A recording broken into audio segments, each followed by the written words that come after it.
For today's video mga katok na hindi ko talaga matiis na hindi pwedeng ipakita sa inyo kung ano ang meron sa labas.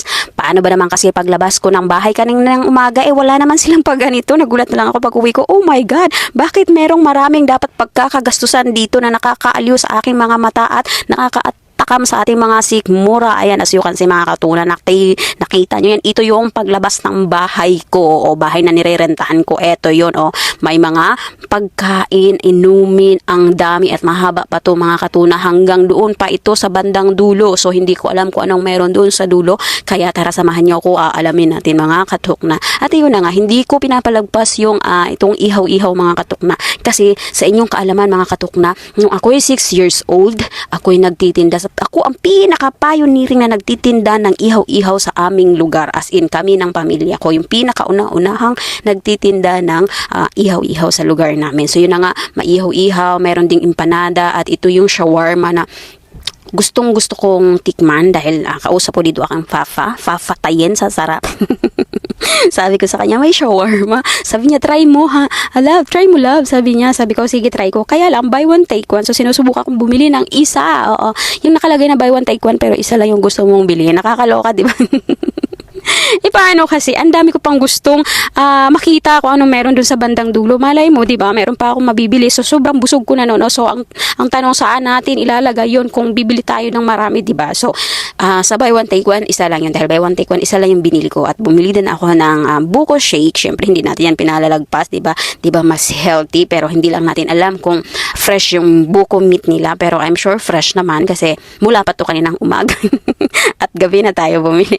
Pero ang mahalaga, malamig siya. Yun ang importante kasi napakalinsangan ng panahon natin ngayon dito sa Pilipinas mga katukna. So ito na nga. Meron ding takoyaki. Gustong-gusto kong tumikim ng takoyaki. Kaya lang, merong ang nakaagaw ng pansin ng aking mata at ng aking sikmura. Yung mga, alam mo yung para kang dinadayo ng Quiapo street foods. Alam mo yun? Oo, yung mga kagaya ng crispy crablets, crispy isaw, crispy chicharron bulaklak. Meron yun dito mga katukna. At kanina, bago ko kinuha yung camera ko, lumabas na talaga ako kasi sabi ko, titingnan ko muna sa labas kung maganda ba siyang i-vlog. So far, naisip ko, habang nagpa-order ako, nagpaluto ako ng itong crispy isaw na to, crispy crablets, crispy, tawag dito, hipon. Nag-order na ako nito kanina. Sabi ko, okay, babalik ako. Kukuha ako ng pambayad kasi nagpa-order ako ng walang pambayad.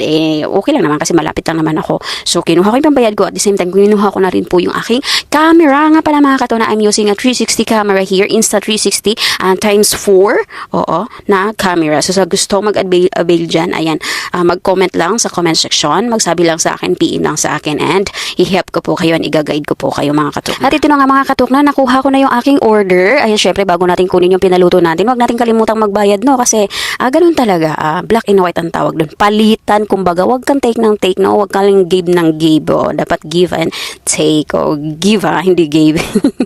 Ayan, meron din sila dito mga sushi o sashimi. Meron din sila dito at mga fruit shake din. Ang dami-dami mapagpipilian. At ito na nga mga katukna, nakarating na tayo dito sa bandang dulo. Ayan, yung buong dulo mga katuna. Ayan, nakita nyo, ang daming tao kasi meron sila dito mga pa-contest pag fiesta. Alam mo ko na bakit may ganito is fiesta pala. Oo, fiesta pala dito sa Little Baguio, San Juan.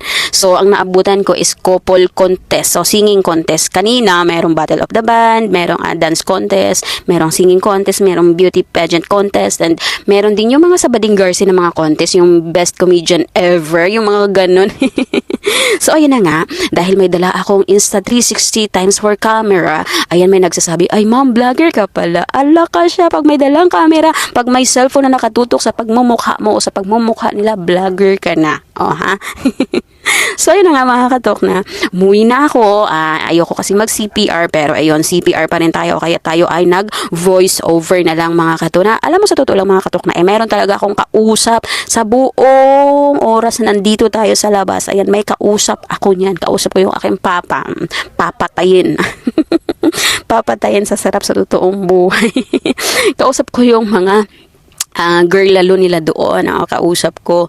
At eto, dali-dali akong umuwi na mga katok na kasi ang daming mga nang iinuman kaliwat kanan. Diyos ko Lord, kalaban natin ang alak na yan. So eto na nga, palapit na ako sa aking mansion, sa aking condo unit. At dito, inisa-isa ko yung aking mga kinakain sa harapan ng camera. At alam nyo mga katok na, talagang natutuwa sila sa akin kasi ang sabi nila, wow, ang dami mo namang kumain, kaya mo bang ubusin yan? Sabi ko, "Oo naman, hindi kasi ako kumain ng breakfast, hindi kasi ako kumain ng lunch, charot."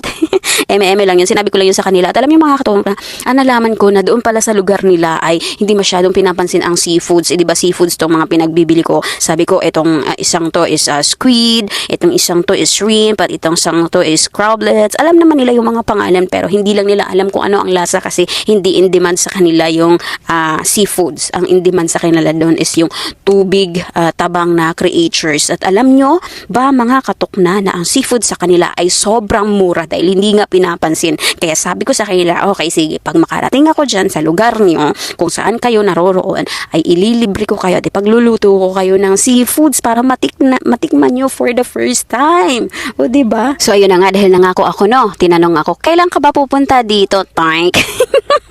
Kailan nga ba ako pupunta? Yun ang tanong kasi excited na sila matikman yung luto ko. At nag-order yung isa, sabi nung isa, feeling ko, tawag dito, curry is the best among all. Oh my God, yeah, that's my favorite. O diba, salita akong salita si Katok na yun. So yung tanong, kailan nga ba tayo pupunta? Anyway, secret, walang clue. Basta see you soon.